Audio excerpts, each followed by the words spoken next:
Good morning student. आज हम सब पढ़ेंगे उत्साह। ठीक है, पाठ उत्साह, जिसके कवि हैं सूर्यकांत त्रिपाठी निराला जी।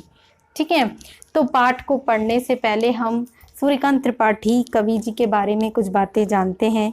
इनका जन्म बंगाल के महिसादल में सन 1899 में हुआ। वे मूलतः गाढ़ा कोला, जिला उन्नाव, उत्तर प्रदेश के निवासी थे। ठीक है, निराला मुख्य रूप से उन्होंने स्वाध्याय से संस्कृत, बांग्ला और अंग्रेजी में किया था।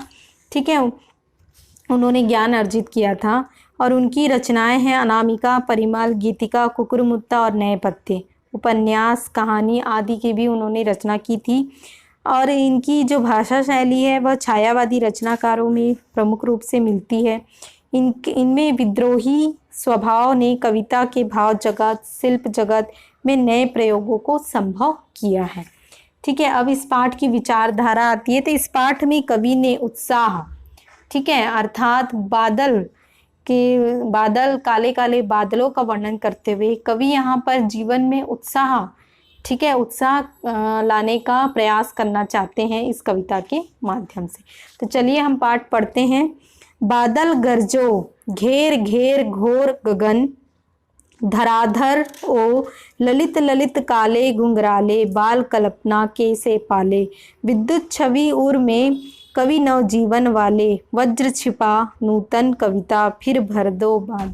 ठीक है, तो इस पाठ में कवि कह रहे हैं बादल गरजो, अर्थात बादल गरजो। यहाँ काले काले बादलों से पाठ के बारे में बताया कि चित्रण किया है कि काले काले बादल, ठीक है, काले काले बादल ऐसे प्रतीत हो रहे हैं कि एक छोटा सा बच्चा, यहाँ पे एक बच्चे का चित्रण किया गया है। काले काले घुंघरालू बाल लेते हुए हे बादल, ठीक है, बाल कल्पना को लेते हुए प्रस्तुत हो रहे हैं यहाँ पे। अर्थात एक छोटा बच्चा जो अच्छे गोल मटोल होता है, उसके जब जो बाल होते हैं वो घुंघरालू होते हैं, तो उस दृश्य के समान बादल की कल्पना की गई है।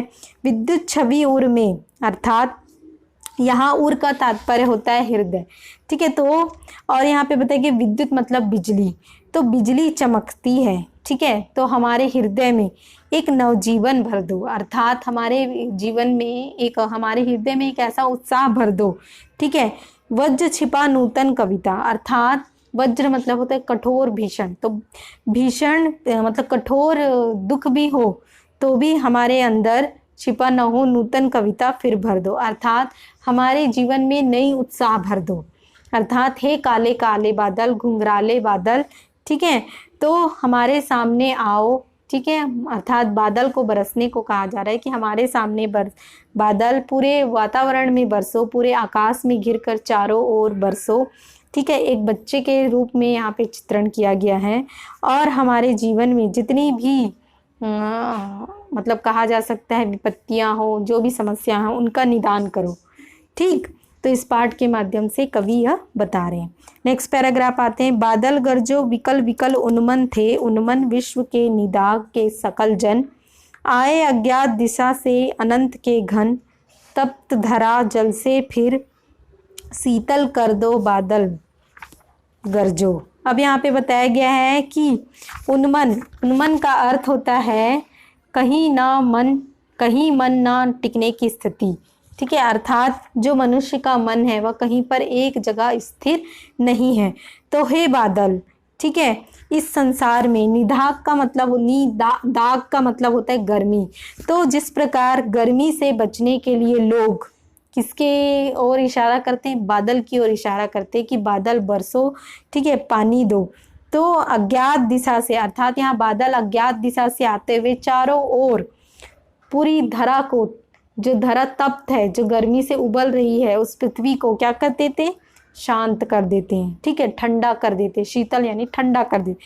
तो कहने का मतलब है यहाँ पर कवि बताना चाह रहे हैं कि जो गर्मी है, ठीक है, उसी गर्मी रूपी मनुष्य के अंदर भी एक पीड़ा है। उस पीड़ा को बादल रूपी आकर पूरी पीड़ा को हर लेने के लिए, जिस प्रकार बादल बरस कर सभी को शीतल कर देते हैं, तो उसी प्रकार इस पीड़ा से भी हम सभी को निजात मिलनी चाहिए। नेक्स्ट पैराग्राफ में अट नहीं रही है। अट नहीं रही अर्थात यहाँ पर अट नहीं रही का मतलब है कि जो यहाँ पे अट का अर्थ होता है समाना। तो यहाँ पे फागुन मास के बारे में बताया गया है कि होली का जो समय होता है उसमें जो चारों तरफ का वातावरण होता है वो बहुत सुंदर होता है, चारों तरफ की आभा बहुत सुंदर प्रतीत होती है।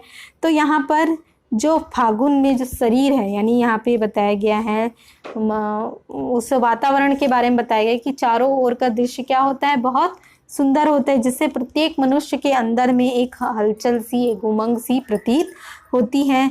सभी यहाँ पे खुश नजर आते हैं। ठीक है, कहीं सांस लेते हो घर भर देते हो उड़ने को नभ में तुम। अब यहाँ पे बताया गया है कि फागुन के मास में हर कोई प्रसन्न रहता है, चारों ओर हरियाली रहती है। ठीक है, ऐसा प्रतीत होता है कि हम आकाश में उड़ जाएं। पर कर देते हो आँख हटाता हूँ तो हट नहीं रही है।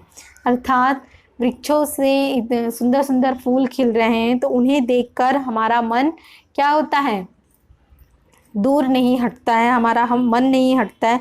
पत्तों से लदी डाली कहीं हरी कहीं लाल कहीं पड़ी है, उर में मंद गंध पुष्पमाल, पाट पाट शोभा श्री पट नहीं रही है। अब यहाँ बता रहे हैं कि पत्तों से लदी हुई डाल है, कहीं पर हरे रंग के हैं तो कहीं लाल रंग के सुंदर फूल खिल रहे हैं। ठीक है, हरे रंग की पत्ती है। तो हमारे हृदय में मंद मंद यानी धीमी धीमी खुशबू है, फूलों की खुशबू जो है हमारे शरीर के अंदर प्रवेश कर रही है। शोभा श्री पट नहीं रही, अर्थात इस शोभा से मन हमारा हट नहीं रहा है, यह दृश्य हमारे मन से बाहर निकल नहीं रहा है। ठीक है, तो इस पाठ के माध्यम से दोनों में यही बताया गया कि उत्साह, ठीक है, जीवन में उत्साह की बहुत आवश्यकता है। ठीक है, हर परिस्थिति से गुजरने के लिए आपको उत्साह की आवश्यकता होती है। दूसरा है फागुन के द्वारा बताया गया है कि जब मन प्रसन्न हो तो हर तरफ फागुन का ही दृश्य और उल्लास दिखाई पड़ता है। अर्थात मन को ऐसा बनाओ कि हमें चारों तरफ फागुन के महीने जैसा ही उल्लास प्रतीत हो। तो अब हम यहाँ आते हैं कवि प्रश्न अभ्यास में। उससे पहले हम कठिन शब्द पढ़ते हैं। घुंघराले, विद्युत, अनंत, वज्र, निदाग, गंध, सास, आँख। ठीक है, तो ये आप कॉपी में नोट करेंगे। अब उसके बाद आते हैं प्रश्न अभ्यास। कवि बादल से फुहार, रिमझिम या बरसने के स्थान पर गरजने के लिए क्यों कहते हैं? तो यहाँ पे कवि गरजने के लिए इसलिए कह रहे हैं कि कवि का कहना है कि बादल जिस प्रकार गरज कर, ठीक है, वातावरण को ठंडा कर देते, तो उसी प्रकार मनुष्य भी अपने जीवन में जितनी भी परिस्थितियों से डटकर क्या करे, अपने आप को शांत करे। कविता का शीर्षक उत्साह क्यों रखा गया है? कविता का शीर्षक उत्साह इसलिए रखा गया है कि कवि का कहना है कि इस उत्साह के माध्यम से हम अपने, यानी बादल के माध्यम से हम अपने जीवन में उत्साह भरें। ठीक है, एक नए जीवन का, एक नई कविता का संचार करें। कविता में बादल किन किन अर्थों की ओर संकेत करता है? तो कविता में बादल जो है एक बच्चे के रूप में, ठीक है, और यहाँ पे एक बच्चे के रूप में तप्त धरा आदि के बारे में संकेत किया है। तो इस प्रकार हमारा प्रश्न अभ्यास कंप्लीट होता है। Thank you.